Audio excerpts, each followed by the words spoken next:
Citizenship यानी किसी देश की स्थायी पहचान। बहुत से लोग मानते हैं कि अगर किसी देश में लंबे समय तक रह लिया, काम कर लिया या टैक्स दे दिया तो सिटीजनशिप मिलना आसान हो जाएगा। लेकिन हकीकत ये नहीं है कि दुनिया में कुछ देश ऐसे भी हैं जहां पर सिटीजनशिप पाना काफी मुश्किल है।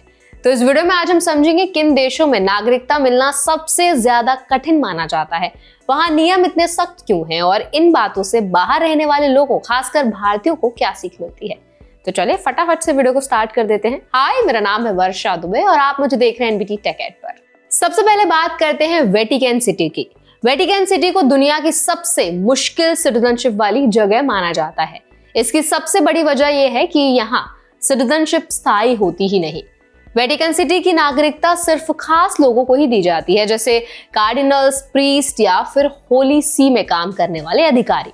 जैसे ही किसी व्यक्ति का ऑफिशियल रोल खत्म होता है, उसकी वेटिकन सिटी की सिटीजनशिप अपने आप खत्म हो जाती है।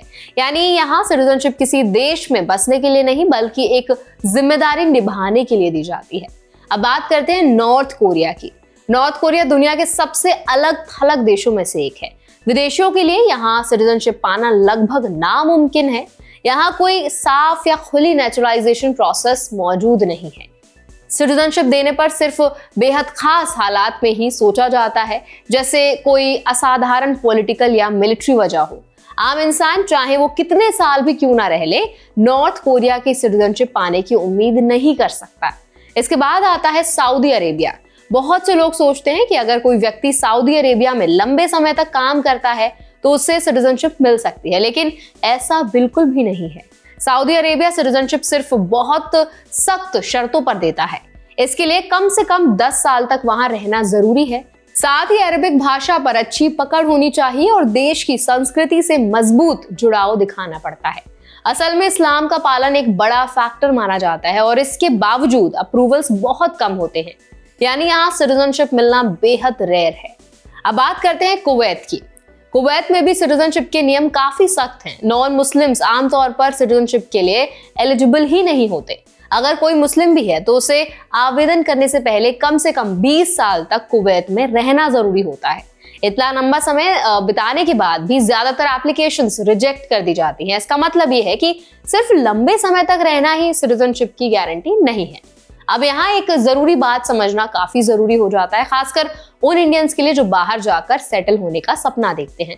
बहुत से लोग सोचते हैं कि किसी देश में जॉब मिल गई, वीजा मिल गया या रेजिडेंसी मिल गई तो अगला स्टेप सिटीजनशिप होगा।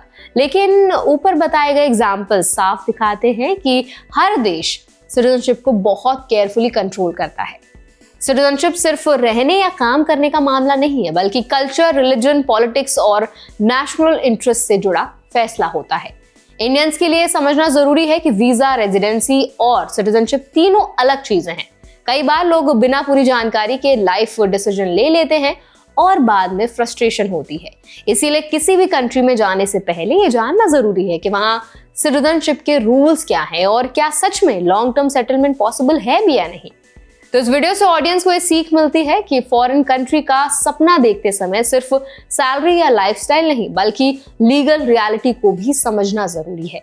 हर कंट्री आउटसाइडर को अपनाने के लिए तैयार नहीं होती है, चाहे आप कितने ही स्किल्ड क्यों ना हो।